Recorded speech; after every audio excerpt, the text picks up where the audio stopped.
Oi, gente, eu me chamo Arthur Torres e eu estou responsável pela parte de Física 1 do cursinho Ideia aqui para o YouTube. O conteúdo de hoje será dividido em dois vídeos e envolve impulso, quantidade de movimento e colisões. Em um primeiro momento, eu gostaria de destacar três pontos principais que eu acho que são essenciais para resolver qualquer questão de vestibular. Justamente porque a física envolve a teoria e o cálculo, e um depende do outro, né? O cálculo depende da teoria e a teoria depende do cálculo. Então, esses três pontos envolvem justamente a teoria e o cálculo em si. E eles são a definição, a aplicação, os exemplos, né? Ou os exemplos, e as fórmulas. Bom, e dando início ao conteúdo, com o impulso, ele tem por definição ser a interação de uma força em um determinado tempo sobre um corpo. Em um primeiro momento pode ficar confuso, mas eu acho que com um exemplo vai clarear. O primeiro que eu citei aqui é empurrar um balanço, né? Eu acho que todo mundo já brincou de balançador, balançar alguém, empurrar alguém no balanço, ou ser empurrado por alguém, pelos pais, por um amigo, né? No balançador. Então, esse ato de empurrar é o que eu quero destacar.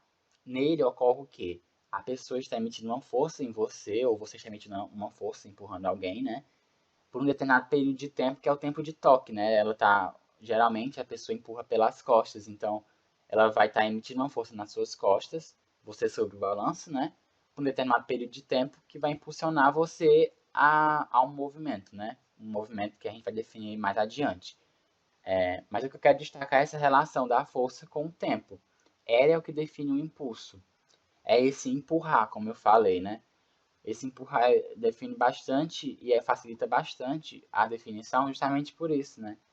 A gente pode relacionar o impulso com o empurrão, que seria justamente, se a gente parar para pensar nos meios físicos, a relação da força com a variação do tempo.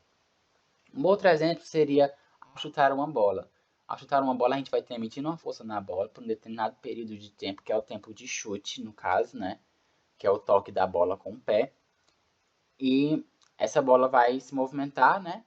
Mas o que eu quero destacar aqui é que o impulso é a relação dessa força com o tempo, que seria o empurrar a bola, né, com o pé.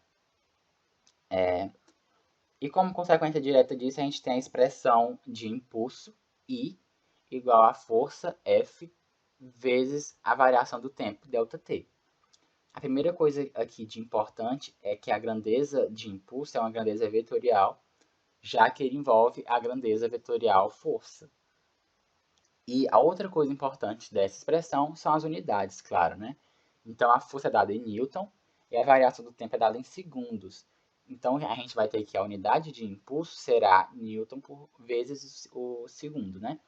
Newton vezes segundo ou N vezes S, como você preferir. Uma outra relação de impulso é com os gráficos, né? Os gráficos de força pelo tempo.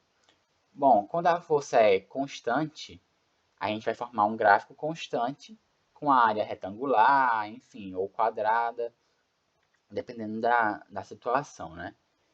E quando a força varia, a gente vai formar um gráfico com a área diversificada, né? De várias figuras e tal.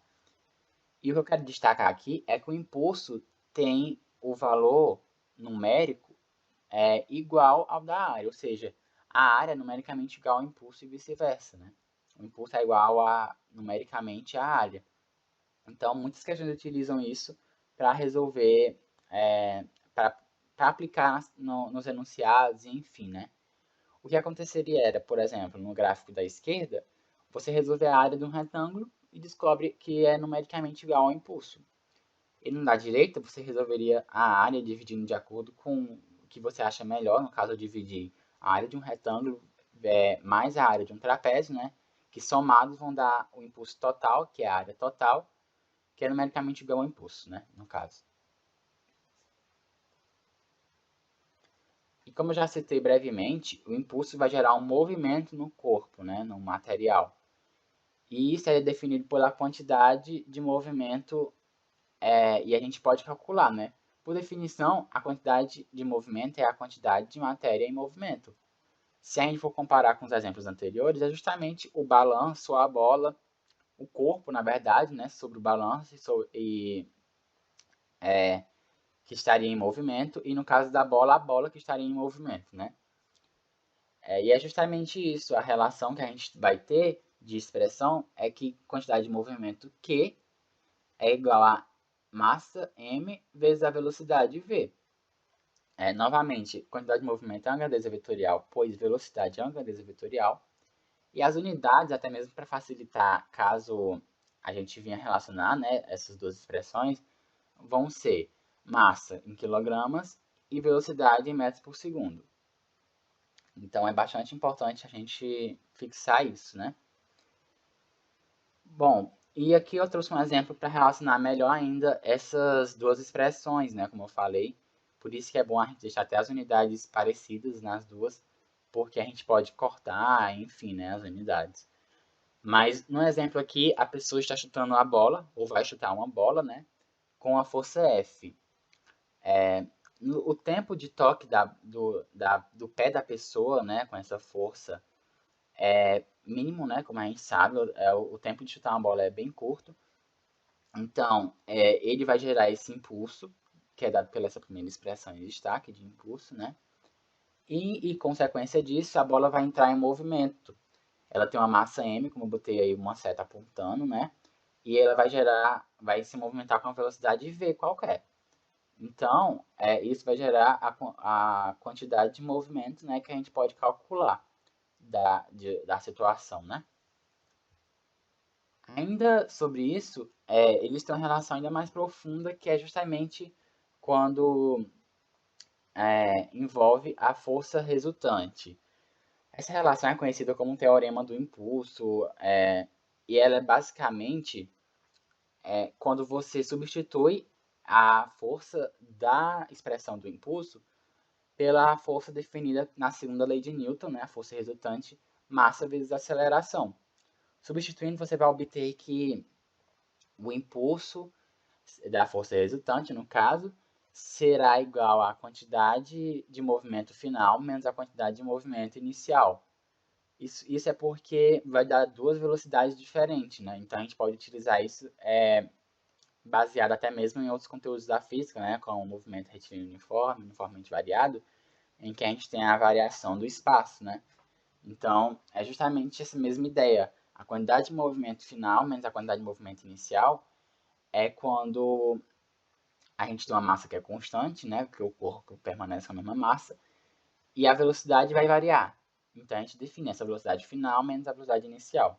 Tanto que em muitos exemplos a gente utiliza a velocidade inicial como parte do repouso igual a zero, né?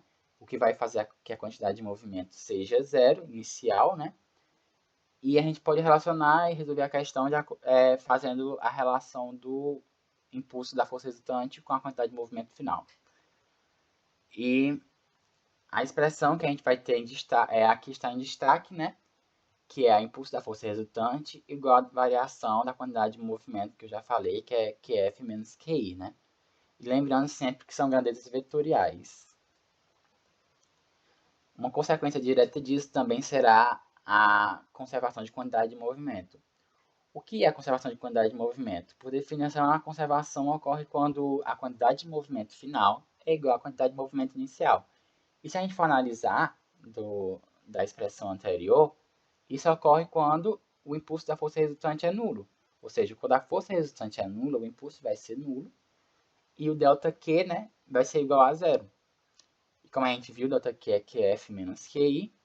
E se a gente for passar o QI para o outro lado, né, porque já que ele é negativo, vai ficar QF igual a QI, que é justamente essa definição de conservação de quantidade de movimento, já que a quantidade de movimento inicial vai permanecer e vai ser igual à quantidade de movimento final.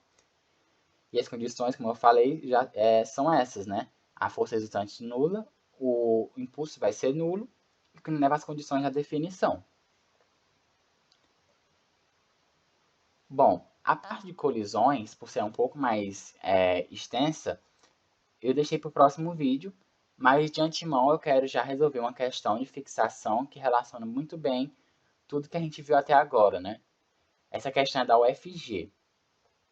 Um jogador de hóquei no gelo consegue imprimir uma velocidade de 162 km por hora ao puck disco, cuja massa é de 170 gramas. Considerando que o tempo de contato entre o puck e o stick, o taco, é da ordem de 1/100 de segundo, a força impulsiva média em Newton é de...